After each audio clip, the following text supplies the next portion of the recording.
TDP అధినేత Chandrababu Naidu CAA చట్టాన్ని సమర్థించడం శోచనీయమని MRPF యువజన విభాగం రాష్ట్ర అధ్యక్షులు సోయాబుద్దీన్ ఖాద్రీ అన్నారు. శనివారం కర్నూలు నగరంలోని ఎంఆర్పీఎఫ్ కార్యాలయంలో ఆయన మీడియా సమావేశం ఏర్పాటు చేశారు. ఈ సందర్భంగా ఆయన మాట్లాడుతూ ఎంఆర్పీఎఫ్ వ్యవస్థాపక అధ్యక్షులు డాక్టర్ షేక్ మెహబూబ్ బాషా ఆదేశాల మేరకు మీడియా సమావేశం నిర్వహిస్తున్నామని ఆయన వెల్లడించారు. టీడీపీ అధినేత చంద్రబాబు నాయుడు సీఏఏ చట్టాన్ని సమర్థిస్తూ మాట్లాడడాన్ని ఖండించారు. ముస్లిం మైనార్టీల మనుగడకు ప్రశ్నార్థకంగా నిలుస్తున్న సీఏఏ చట్టాన్ని ఒకప్పుడు విమర్శించిన చంద్రబాబు నాయుడు నేడు రాజకీయ లబ్ధి కోసం బీజేపీతో చేతులు కలిపి సీఏఏ చట్టాన్ని సమర్థించడం పట్ల తీవ్రంగా మండిపడ్డారు. ముస్లిం మైనార్టీలతో పాటు పేద వర్గాలకు చెందిన ఆదివాసీ దళిత జాతులకు కూడా సీఏఏ వల్ల నష్టం కలుగుతుందని ఆయన తెలిపారు. ఇప్పటికైనా చంద్రబాబు నాయుడు తన వైఖరి మార్చుకోవాలని ఆయన డిమాండ్ చేశారు. లేదంటే ముస్లిం మైనార్టీల ఆగ్రహాన్ని చవి చూడాల్సి ఉంటుందని అన్నారు. సమావేశంలో ఆయనతో పాటు ఎంఆర్పీఎఫ్ నాయకులు తదితరులు పాల్గొన్నారు.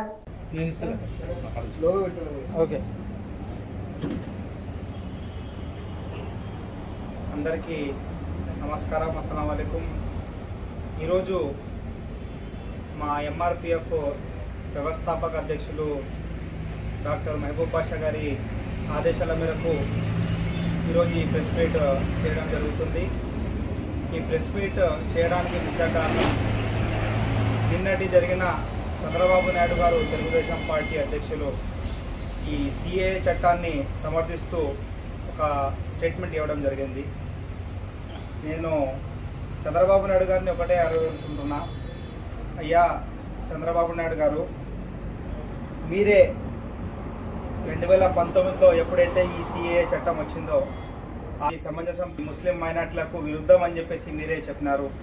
కానీ ఈరోజు బీజేపీతో మీరు చేరి ఈరోజు ఆ సీఏఏ చట్టాన్ని సమర్థించడము, ఈ సీఏఏ చట్టం వల్ల దేశానికి ఉపయోగం అని చెప్పడము చాలా బాధాకరమైన విషయము. మేము దీన్ని తీవ్రంగా ఖండిస్తున్నాము. ఈ సీఏఏ చట్టాన్ని దేశంలో ఉన్నటువంటి సెక్యులర్ పార్టీలు, కాంగ్రెస్ పార్టీ, మిగతా రీజనల్ పార్టీస్ అన్ని పార్టీలు కూడా దీన్ని వ్యతిరేకిస్తున్నాయి. ఇది మైనార్టీలు బీసీలలో అభద్రతా భావం అనేది కలుగుతుందని చెప్పేసి అందరు చెప్తున్నారు. మరి మీరు బీజేపీతో పొత్తు చేసుకొని ఈరోజు ఈ సీఏఏ చట్టాన్ని ఇది ఒక మంచి కాన్సెప్టు, ఇది దేశానికి చాలా ఉపయోగపడుతుందని చెప్పేసి చెప్పడము ఇది చాలా బాధాకరమైన విషయం. ఈ సీఏఏ చట్టం వల్ల దేశంలో ఉన్న ముస్లింలే కాదు, ఆదివాసులు, దళితులు మరియు ఈ పేద వర్గాలు ఏదైతే ఉన్నాయో ఈ పేద వర్గాలన్నిటి కూడా దీన్ని వ్యతిరేకిస్తున్నాయి. ఇది ఈ సీఏఏ చట్టం వాళ్ళందరికీ విరుద్ధమని వాళ్ళందరూ అనుకుంటున్నారు. అయితే నేను ఈ టీడీపీలో ఉన్నటువంటి ముస్లిం మైనార్టీ నాయకులందరికీ ఒక సూటిగా ఒక ప్రశ్న అడగదలుచుకుంటున్నా. ఈ ముస్లిం మైనార్టీ నాయకులు తెలుగుదేశం పార్టీకి సంబంధించినటువంటి వాళ్ళు ఇదే సీఏఏ వచ్చినప్పుడు ఫలానా పార్టీ వాళ్ళు దీన్ని సమర్థిస్తున్నారు, పార్లమెంట్లో బిల్లు వచ్చినప్పుడు వీళ్ళు సమర్థించారని చెప్పేసి మీరే వ్యతిరేకించారు, మీరే అందరూ స్టేట్మెంట్లు ఇచ్చారు. ఈరోజు మీ నాయకుడు రాష్ట్ర ప్రతిపక్ష హోదాలో ఉన్నటువంటి నారా చంద్రబాబు నాయుడు గారు దీన్ని సమర్థిస్తుంటే మీరు కూడా దీన్ని సమర్థిస్తున్నారా? ఒకవేళ సమర్థిస్తుంటే మీరు మీడియా ముందుకు వచ్చి ఈ విషయం చెప్పాలా? లేకుంటే మీరు దీన్ని ఖండిస్తుంటే కూడా మీరందరూ కూడా ఈ మీడియా ముందు వచ్చి దీన్ని మేము ఖండిస్తున్నాము, వ్యతిరేకిస్తున్నాము, దయచేసి చంద్రబాబు నాయుడు గారు మీ డిసిషన్ని వెనక్కి తీసుకొని ఈ సీఏఏ చట్టాన్ని వ్యతిరేకించాలని చెప్పేసి కోరుకోవాలి. నిన్న చంద్రబాబు నాయుడు గారు ఒక విషయం చెప్పారు.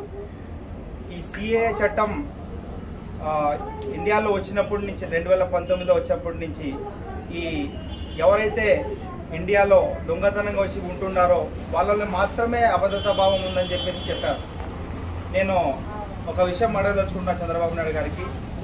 సార్, దేశంలో ఉన్న సెక్యులర్ పార్టీలు, రీజనల్ పార్టీస్ అన్ని పార్టీస్ దీన్ని వ్యతిరేకిస్తున్నాయి, అందరిలో అభద్రతా భావం అనేది వచ్చేసింది. అంటే వీళ్ళందరూ ఎవరు దొంగతనంగా వచ్చి ఉన్న వాళ్ళ? ఎలా మాట్లాడుతున్నారు సార్? ఈ ముస్లిం మైనార్టీలు మీకు అంతకాలం మీరు ముఖ్యమంత్రి కాకముందప్పటి నుంచి మీ పార్టీకి మద్దతు ఇచ్చిన వాళ్ళు ఈ రోజుకి కూడా మీతో పాటు జర్నీ చేస్తున్న ముస్లిం మైనార్టీ సోదరులు, ముస్లిం మైనార్టీ నాయకులు, వీళ్ళందరికీ మీరు ఎలా న్యాయం చేసినట్టు అనిపిస్తుంది మీకు? ఈరోజు ఇంకో మీ ఒక ఫారూక్ షుబ్లీ అని చెప్పేసి ఒక ముస్లిం హక్కుల పరిరక్షణ సమితి అధ్యక్షుడు అని చెప్పేసి ఉన్నారు. ఆయన 5 సంవత్సరాల నుంచి వైఎస్ఆర్ కాంగ్రెస్ పార్టీ ప్రభుత్వం మీద వైఎస్ఆర్సీపీ వాళ్ళు ముస్లిం మైనార్టీలకు అన్యాయం చేస్తారని చెప్పేసి తెలుగుదేశం పార్టీకి ఫేవర్గా మాట్లాడుకుంటూ ఉన్నారు. అది ముస్లిం హక్కుల పరిరక్షణ సమితి అని చెప్పేసి. కానీ ఈరోజు అంత ఓపెన్గా తెలుగుదేశం పార్టీ అధ్యక్షులు నారా చంద్రబాబు నాయుడు గారు సిఏని సమర్థిస్తుంటే, సిఏ అనేది ఒక మంచి చట్టం అంటుంటే మీరు ఎందుకు ఈరోజు మౌనంగా ఉన్నారని చెప్పేసి నేను ఫారూక్ షుబ్లీ గారిని సూటిగా అడగదలుచుకుంటున్నా. అయ్యా ఫారూక్ షుబ్లీ గారు, 5 సంవత్సరాలు మీరు అబ్బో అదే ఏదో జరిగిపోయింది, అబ్బా ఇదేదో జరిగిపోయిందని చెప్పేసి మీరు రోజు మీడియా ముందుకు వచ్చి మాట్లాడే వ్యక్తి ఈరోజు ఎందుకు మీరు మౌనంగా ఉన్నారు, ఎందుకు మీరు దీని మీద స్పందించట్లేదని చెప్పేసి నేను సూటిగా అడగదలుచుకుంటున్నా. అదేవిధంగా నేను ఎంఆర్పిఎఫ్ తరఫున సూటిగా ఒకటే చెప్పదలుచుకుంటున్నా. రాష్ట్ర ముఖ్యమంత్రి వర్యులు జగన్మోహన్ రెడ్డి గారికి, రాష్ట్ర ప్రతిపక్ష నేత నారా చంద్రబాబు నాయుడు గారికి ఈ నల్ల చట్టం ఏదైతే ఉందో, సిఏ చట్టం ఏదైతే ఉందో దీన్ని ఈ బిల్లుని వ్యతిరేకించి, ఈ చట్టాన్ని వ్యతిరేకించి రాష్ట్రంలో ఎట్టి పరిస్థితుల్లో కూడా ఈ సిఏ జరగడానికి వీలేదని చెప్పేసి బీజేపీ ప్రభుత్వం మీద ఒత్తిడి తీసుకురావాలని చెప్పేసి మా ఎంఆర్పిఎఫ్ తరఫున దీన్ని డిమాండ్ చేస్తున్నాం. నా పేరు సయ్యద్ షోయబుద్దీన్ ఖాద్రీ, ఎంఆర్పిఎఫ్ యువజన విభాగం రాష్ట్ర అధ్యక్షుడు.